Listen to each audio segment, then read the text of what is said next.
Bismillahirrahmanirrahim. Jadi ketika abad ke-17, kitab Dalail Khairat ini melalui sarjana muslim dari mulai Aceh, Hamzah Fansuri, Abdul Rauf Asingkili, Samsuddin Al-Sumatrani, Nuruddin Ar-Raniri.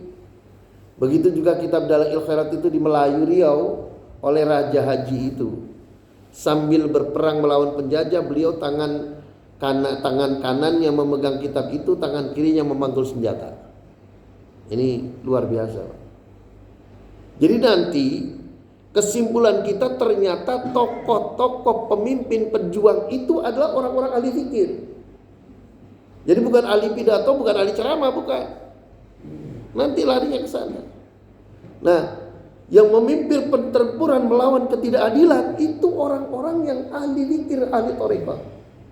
Seperti Pangeran Diponegoro itu ahli zikir, ahli thariqah. Jenderal Sudirman itu ahli zikir, ahli thariqah. Dia tidak pernah batal wudu. Hadirin kaum muslimin rahimakumullah. Jadi ada Syekh Abdul Somad Al-Palimbangi. Jadi Syekh Abdul Somad Al-Palimbangi ini tokoh pejuang Islam di Palembang. Dia seperguruan dengan Syekh Muhammad Azad Arsyad Al-Banjari. Jadi lahir tahun 1116 atau 1704 di Palembang. Nah, di sini dia sering menyebutkan Abdul Somad bin Abdullah Al-Jawi Al-Palimbangi. Nah, ini maksudnya dari, walaupun dia dari Sumatera tapi disebut Al-Jawi, bahwa dia itu dari Indonesia gitu. Bin Syekh Abdul Jalil bin Syekh Abdul Wahab bin Syekh Ahmad Al-Mahdani dari San'a, Yaman. Nah, ini aslinya Yaman, tapi dia sering menyebut Al-Jawi. Seperti Imam Nawawi Al-Jawi Al-Bantani itu cicit Nabi, tapi dia sembunyikan gelar Habibnya, dia sembunyikan gelar Sayyidnya, supaya dia tidak dibenci oleh kelompok tertentu yang membenci keturunan Nabi. Hadirin kaum muslimin rahimakumullah. Nah, dalam manakibnya, manakib itu maksudnya biografi lahir, pendidikan, tempat tinggal, lalu perjuangannya, itu namanya manakib. Salah satu karomah Syekh Abdul Somad itu, suatu hari Sultan Agung meminta bantuan Syekh Abdul Somad. Ini bayangkan, Sultan punya pasukan minta bantuan kepada Syekh Abdul Somad. Yang namanya Sultan itu kerajaan, punya pengikut, punya pasukan, punya tentara, punya rakyat. Suatu hari kapal haji Sultan Palembang dibajak oleh perompak di tengah laut. Nah, perompak ini meminta tebusan. Minta tebusan yang gak masuk akal, yang sulit untuk dipenuhi karena terlalu mahal. Pasukan Sultan Palembang tidak berani melawan perompak itu karena perompak itu bersenjata modern. Apa itu yang meriam dan sejenisnya, ada tembakannya, ada meriamnya, ada segala macamnya. Jadi nebus tidak mampu, perang tidak berani. Nah, ini kan kalau orang Indonesia bilang buah si malakama.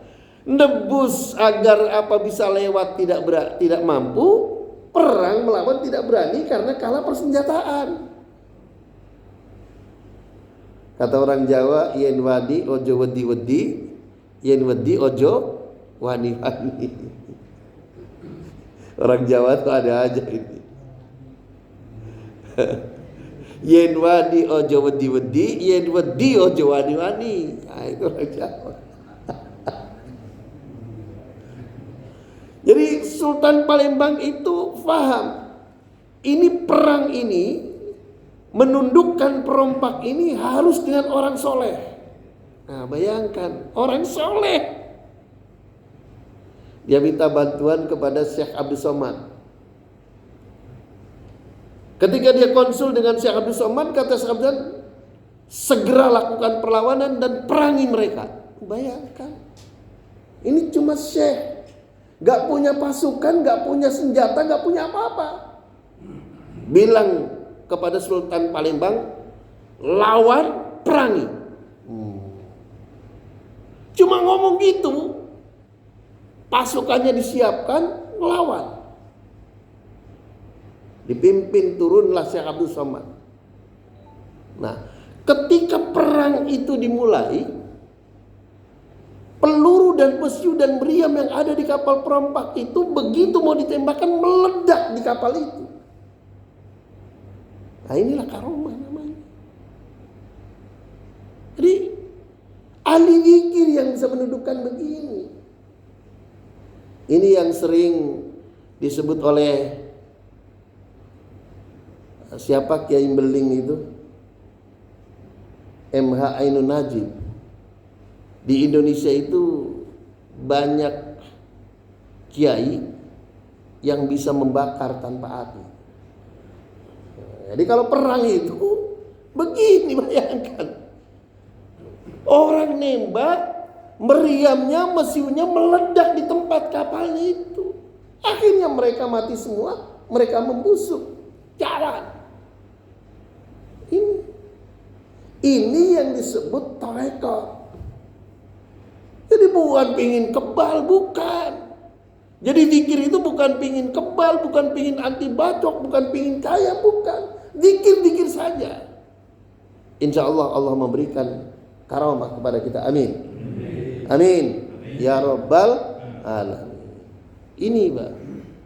Jadi hadirin kaum muslimin sidang subuh rahimakumullah.